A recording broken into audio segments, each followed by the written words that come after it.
sendiri. Kira-kira yang dipahami oleh Pak Pinatua Tinambunan ini konkretnya seperti apa? Mengasihi sama seperti diri sendiri itu. Coba dikasih konkretnya. Oh, ya baik. Ya, jadi memang tadi saya simak dari Pak Ustadz Nabawan, orang tuh pendusta kalau tidak menjalankan seperti membantu orang miskin katanya. Ya. Nah, kalau di kita memang dalam Amsal pasal 19 ayat 17 ya dikatakan bahwa membantu orang miskin sama dengan meminjami Tuhan, memiutangi Allah. Nah, artinya bisa memberikan pinjaman kepada Allah kalau kita membantu orang miskin. Nah, itulah. Jadi menyayangi dengan diri sendiri itu ya benar-benar sama dengan sudah cinta kepada Allah. Nah, maka dia bilang kan, kalau kita misalnya bermusuhan dengan saudara, tapi kita rajin ke gereja, rajin persekutuan, Allah mengatakan, nggak ada artinya kamu memuji dan memuliakan aku. Kenapa? Karena dengan saudaramu sendiri, ya, yang kelihatan bersama dengan kamu tidak kau sayangi. Bagaimana mungkin kau menyayangi saya yang tidak kelihatan? Nah itu benar-benar. Jadi implementasi daripada mengasihi sesama itu memang jelas. Artinya tidak iming-iming, ya. Dan bahkan saudara itu siapa? Nah, tadi dikatakan ya, seperti ya anak kecil ini ya adalah merupakan gambaran daripada seperti moralitas daripada Allah. Karena kenapa? Jujur, ya, tidak neko-neko dan tulus. Maka orang kalau bukan seperti anak kecil, nggak bisa dia bisa memuji memuliakan aku, kata Tuhan kan. Harus sama seperti anak kecil itu. Artinya tulus dan jujur. Nah, jadi implementasi daripada sayang tadi itu, mengasihi sesama, nah, disitulah memang ada istilah, kalau kita tidak bisa membantu orang lain, minimum tidak menyusahkannya, kan begitu kan. Nah, jadi saya butuh konkretnya Pak Tinambun. Kalau kami kan konkret itu ya, dipungut zakat, dipungut infak, dipaksa, diwajibkan, itu konkret namanya kan. Nah sekarang di Kristen ada nggak konkret seperti itu? Nggak ada kan? Konkretnya yaitu membantu itu sama dengan memiutangi Allah, itu fungsinya. Artinya kalau kamu membantu orang itu sama dengan memberikan kepada aku. Jadi itu konkretnya. Kamu berbuat enggak kepada orang? Jangan omong-omong, jangan omong kosong. Kalau kau berbuat kepada orang lain, itu sudah sama dengan berbuat kepada saya. Jadi itu gambaran daripada Tuhan kepada orang yang tidak mampu, orang yang tidak punya bapa, itu gitu. Maka Yesus mengatakan, kalau kau mengundang orang makan, jangan mengundang orang yang bisa kau diberikan makan. Undanglah orang, misalnya tukang beca atau pemungut yang tidak bisa mengembalikan kepada kita, baru ada artimu katanya, ada jasamu. Tapi kalau kau undang orang yang bisa mengembalikan kepada kamu, apa jasamu? Jadi saya punya, Pak Tinambunan, ya, saya punya pengalaman pribadi ya. Ya, ya. Jadi kalau saya dulu, kita orang Batak lah, orang kampung lah ya. Saudara kandung, ini agak mampu, ini susah. Ini minjam sama abangnya misalnya, ini benar-benar minjam, ya kan, minjam.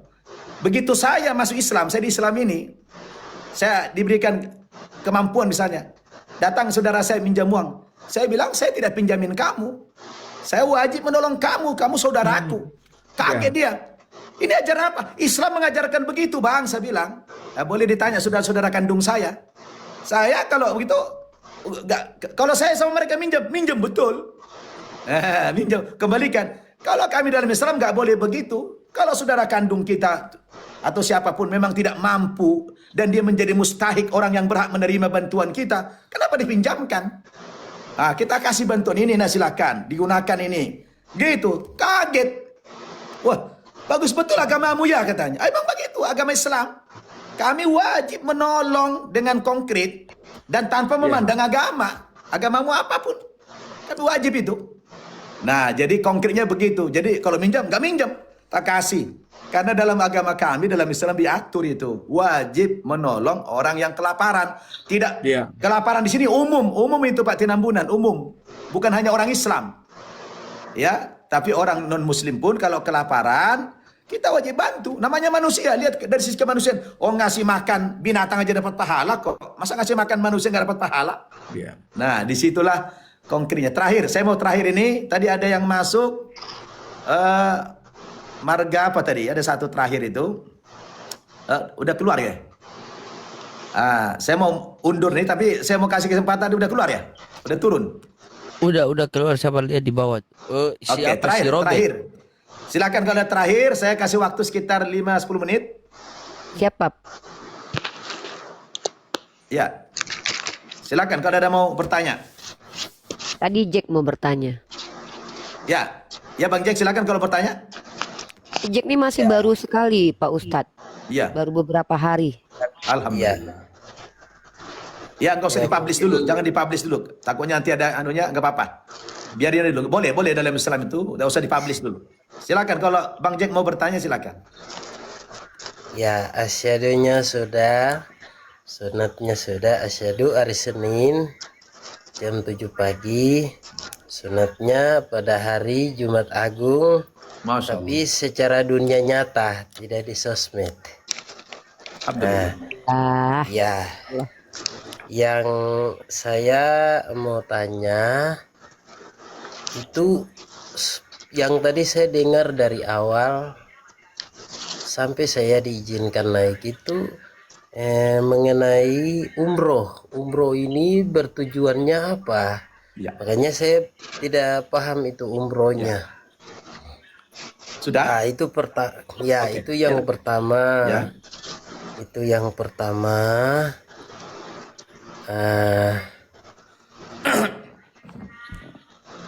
Iya, yang pertama itu umroh. Terus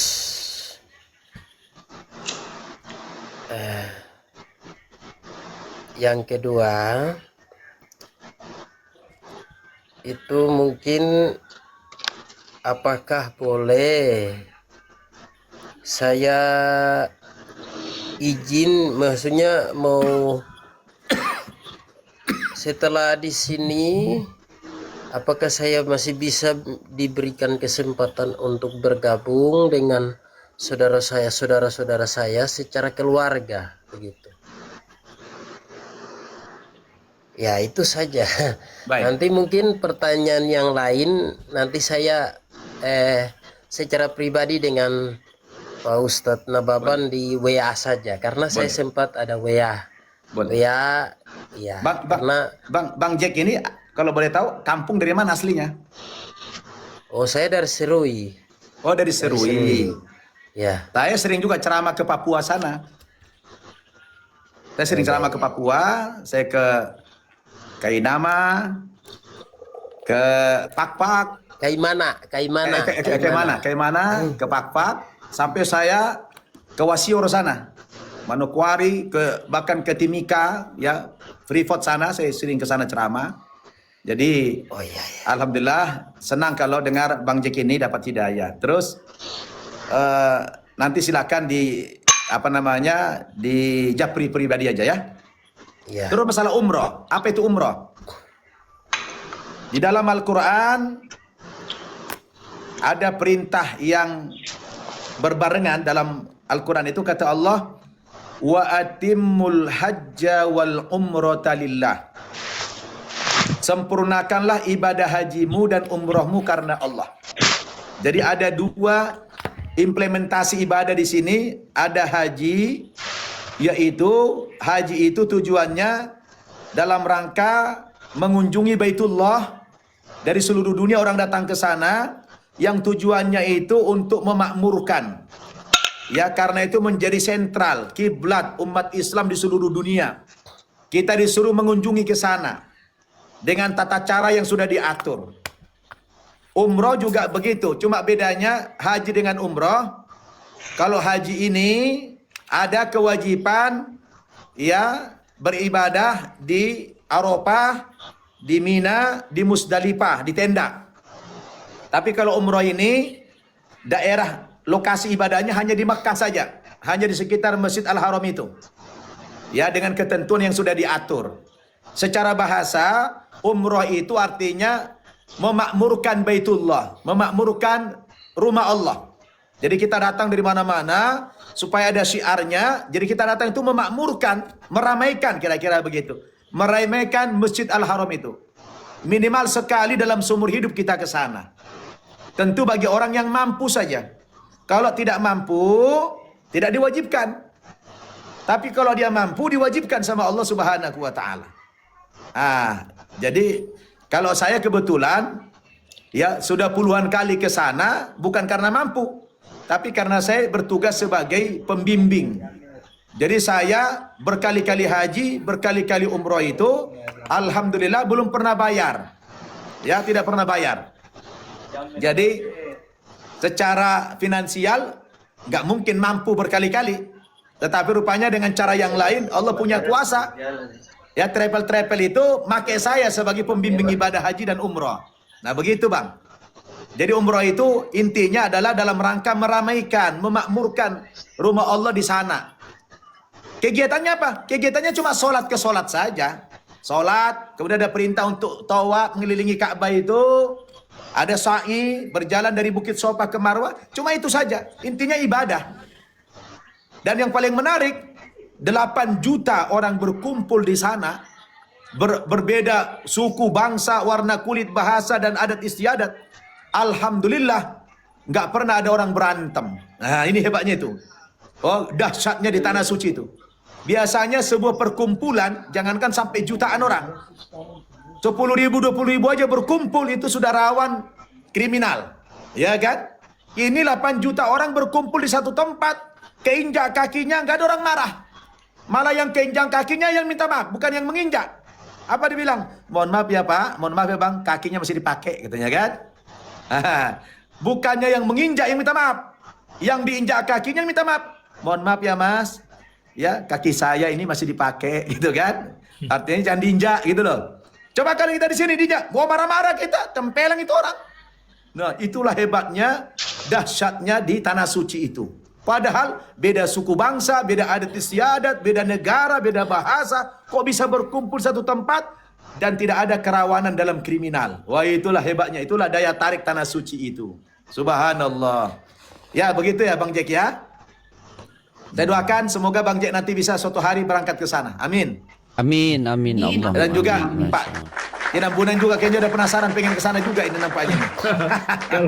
Kalau saya sih sudah pernah kayaknya ke sana, Oh, udah tapi pernah, dalam ya? mimpi gitu. Dalam mimpi, Sudah subhanallah. melihat langsung padang Arafah itu saya jalan-jalan gitu, tapi Iya, Masya Allah. dalam Luar dalam biasa. mimpi gitu. Nah, Iya. Oke, terima kasih Pak Ustadz. Saya Iya. mau izin turun Iya. dan mohon maaf Iya. kalau ada hal-hal yang kurang berkenan di hati. Ya, sama-sama Pak Tumus. Kita tetap menjaga moderasi beragama, Betul. tidak mengganggu akidah masing-masing ya. Jadi tetap kita jaga kerukunan. Demikian Horas. Peace Loading. Dan Siap. mohon maaf kalau ada kekurangannya. Tuhan Siap, berkati. Pak Saya Penatua. turun, Pak. Saya juga mohon turun, maaf ya. Silakan Pak Horas ya. Iya, Siap. terima kasih. Jadi ini yang kedua itu wajib. Apa wajib saya bisa berkumpul merukun, artinya rukun dengan keluarga, saudara-saudara gitu. Oh, jadi Islam ini agama kasih sayang. Ya. Ya. Walaupun Bang Jack sudah masuk Islam, tidak ada larangan dalam Islam untuk senantiasa berkeluarga, berhubungan baik dengan saudara, dengan orang tua, dengan saudara-saudara kandung, dengan saudara sepupu, dengan siapa saja, dengan teman. Tidak ada larangan. Ya, siapa yang melarang itu? Yang dilarang dalam Islam, kalau kemudian orang tua memaksa Bang Jack kembali ke agama sebelumnya, maka Bang Jack wajib tidak patuh, wajib tidak taat kepada orang tua yang memaksa itu. Kalau maksa murtad. Sebagaimana Allah sebutkan dalam surat Luqman ayat 15, ayat 14. Wa in jahadaka ala an tusyrika bi ma laysa laka bihi ilmun fala tuti'huma. Kalau kedua orang tuamu memaksa kamu murtad kembali ke agama sebelumnya yang kamu tidak punya pengetahuan tentang itu, kamu sebagai anak fala tuti'huma, jangan mentaati mereka berdua. dalam urusan agama. Tetapi dalam urusan kemanusiaan, hubungan anak dengan orang tua, wa wasahibhuma fid dunya ma'rufa. Kamu tetap wajib menggauli mereka dengan cara yang baik dalam urusan kemanusiaan. Jadi urusan kemanusiaan, ya, tidak ada halangan. Kalau orang tua tidak punya uang, kasih uang dia. Gak ada pakaian, belikan pakaian. Gak ada makanan, kasih makan. Saya juga begitu dengan orang tua. Terakhir mak saya masuk Islam, alhamdulillah dapat hidayah. Kenapa? Karena saya mengamalkan ajaran Islam sesuai dengan aturan Allah Subhanahu wa taala. Dalam urusan agama saya nggak mau taat. Ya, tapi urusan kemanusiaan saya harus berbuat baik, berbakti sama orang tua dan saudara-saudara saya. Jadi begitulah konsep Islam, bagaimana kita bisa membedakan kapan kita wajib taat, kapan kita tidak boleh taat, diatur begitu, Bang. Ya, dalam Islam ini. Mudah-mudahan nanti Masya Allah. ya Bang Jack ada waktu belajar lagi Islam ini, ya, Insya Allah. Nanti silakan chat-chat saya. Semoga semakin ya terbuka pikirannya sehingga semakin komitmen terhadap agama yang dianut saat ini. Ada demikian Siap. dulu teman-teman semua, Bang Siap Loding. Ustaz. Ya, Bang Loding, Uni Ripa, Mpok Epa, Bunda Vera, Bang Jack, Ustaz Diri Sulaiman, Fiamanillah Ustaz. Semoga antum selamat sampai tujuan. Begitu juga tadi sudah turun Pak Tinambunan, ya, Bang Rames, Pak Jemi, semuanya. Terima kasih dan teman-teman yang hadir. Sampai hari ini saya lihat masih sekitar 18.000 ya yang setia. Tadi sampai 26.000. Luar biasa ya. Jadi terima kasih semuanya. Semoga bincang-bincang kita menjadi penguat iman kita yang sudah beriman dan menjadi sebab kepada saudara kita yang belum beriman kepada Islam ini. Maafkan saya kalau mungkin ada tutur kata yang kurang berkenan atau ada canda-canda saya yang kurang berkenan. Mohon dimaafkan. Nanti saya mungkin agak lama dulu live-nya lagi karena saya besok akan terbang ke Pulau Sumatera memberikan ceramah sekitar 10.000 keliling, 10 tempat. Ya, nanti kalau bisa saya dari daerah live nanti bisa live, tapi kalau tidak setelah kembali ke Jakarta ya. Siap, Jadi, nanti saya silakan. carikan narasumber yang baik juga Ustadz. Biar Ya. diskusi seperti tadi lagi ya. Boleh, Biar boleh. kita dari pihak Islam juga bisa mendapatkan ilmu yang luar biasa Betul. tadi. Ya. Dan insya Allah yang Kristen juga bisa mendapatkan pencerahan yang luar biasa. Ya. Dan kita juga dididik bagaimana cara berdialog dengan baik Ustadz. Betul. Terima kasih Dan banyak Ustadz. bagi teman-teman kalau ingin mendapatkan materi-materi dari saya, silakan di-follow ya. Di-follow Ustaz Iya, Namaban di-follow, Official 2 ini. Silakan ya. Nanti terus saya akan memberikan satu informasi ilmu yang saya kuasai sebagai tambahan wawasan kepada teman-teman semua. Kita harus berbagi, kita harus saling sharing ya. Sekali lagi undur diri teman-teman semua. Sampai jumpa di lain kesempatan. Doakan saya supaya selamat sampai tujuan dan selamat kembali ke Jakarta ini. Misi saya adalah misi dakwah dalam rangka Maulid Nabi keliling di Pulau Sumatera insyaallah. Insyaallah nanti kita bisa jumpa lagi. Mudah-mudahan nanti ketika ada kekosongan dari luar kota saya bisa live juga dari sana insyaallah ya. Saya tutup dengan Siap, doa Ustaz, insyaallah. kafaratul majlis. Subhanakallahumma bihamdik asyhadu an la ilaha illa anta astaghfiruka wa atubu ilaik. Wassalamualaikum warahmatullahi wabarakatuh. Waalaikumsalam warahmatullahi wabarakatuh.